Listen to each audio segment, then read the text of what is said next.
Class 6 आपके ये पाठ 11 पढ़ाएंगे हम। पोयम है ये कदम्ब का पेड़, कविता है ये, पेड़ का नाम है कदम्ब।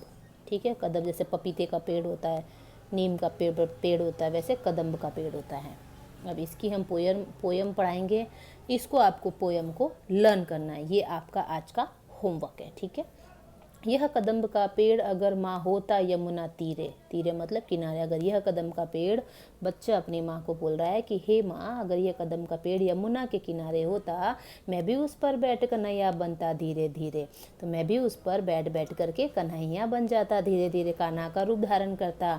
ले देती यदि मुझे बांसुरी तुम 2 पैसे वाली, किसी तरह नीचे हो जाती यह कदम की डाली। अगर तुम मुझे बांसुरी ला के दे देती 2 पैसे वाली, तो किसी भी तरह से कदम की डाली ऐसे नीचे झुक जाती।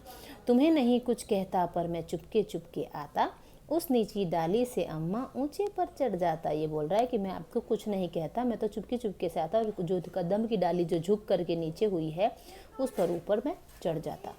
वही बैठ फिर बड़े मज़े से मैं बांसुरी बजाता, अम्मा अम्मा कह बंसी के स्वर में तुम्हें बुलाता। कि मैं वहाँ बैठ करके बांसुरी बजाता और अम्मा अम्मा बांसुरी बजा करके मैं आपको बुलाता। सुन मेरी बंसी को माँ तुम इतनी खुश हो जाती, मुझे देखने काम छोड़कर तुम बाहर तक आती। और मेरी बंसी सुन करके तुम इतनी खुश हो जाती, सारे काम छोड़ करके तुम बाहर तक दौड़ी चली आती। तुमको आता देख बांसुरी रख मैं चुप हो जाता, पत्तों में छिपकर धीरे से फिर बांसुरी बजाता। फिर बोल रहा है बच्चा कि माँ जैसे ही तुम दौड़ी दौड़ी बाहर आती, तुमको देखते ही मैं चुपचाप हो जाता और बांसुरी को छुपा देता। और फिर धीरे से फिर तुम इधर उधर ढूंढती कि भाई बांसुरी कौन बजा रहा है, फिर मैं पत्तों में छिप के फिर से बांसुरी बजाता, आपको सताता। गुस्सा होकर मुझे डांटती, कहती नीचे आजा, पर जब नहीं उतरता मैं हंसकर कहती मुन्ना राजा। के भाई जब तुम डांट के कहती कि चलो नीचे आ जाओ तो मैं नहीं आता, फिर तुम मुझे हंस के मुस्कुरा के कहती मेरा मुन्ना राजा है ना, आजा नीचे। नीचे उतरो मेरे भैया तुम्हें मिठाई दूंगी, नए खिलौने माखन मिश्री दूध मलाई दूंगी। मतलब माँ तुम मुझे ऐसे कहती कि मैं तुम्हें मिठाई दूंगी, माखन मिश्री खिलाऊंगी, दूध मलाई दूंगी, नीचे आ जाओ। मैं हंसकर सबसे ऊपर की टहनी पर चढ़ जाता, एक बार माँ कह पत्तों में वहीं कहीं छिप जाता। मतलब मैं छुपम छुपाई खेलता आपके साथ।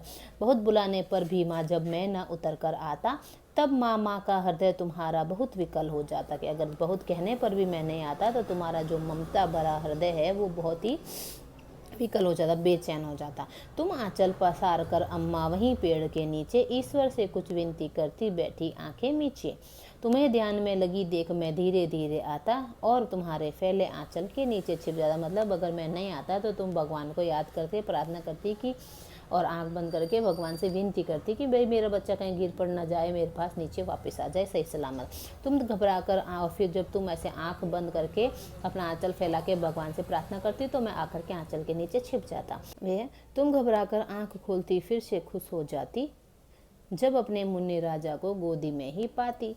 इसी तरह खेला करते हम तब हम तुम धीरे धीरे, माँ कदम का पेड़ अगर होता यमुना तीरे। कि हे माँ यह कदम का पेड़ अगर यमुना के तीरे होता तो मैं आपके साथ में हंसी चिटोली ऐसे करता, छिपम छिपाई खेलता और फिर आपकी गोदी में आ जाता, फिर छुपके से फिर आप फिर खुश होती और हम ऐसे धीरे धीरे खेला करते अगर यह कदम का पेड़ यमुना के तीरे होता। सुभद्रा कुमारी चौहान है इसके लेखक। इसमें संदेश है प्रस्तुत पद्य में कवित्री ने एक ममतामयी माँ और उसके नटखट और अल्हड़ पुत्र के चुलबुलेपन का वर्णन करते हुए संदेश दिया है कि बच्चों को कभी अपनी शैतानी से माँ को परेशान नहीं करना चाहिए। ठीक है, ये संदेश है इसमें। तो तुम लोग भी माँ को परेशान मत करना। आजकल घर में हो तो अपनी पढ़ाई करना, ये पोयम को अच्छे से लर्न कर लेना।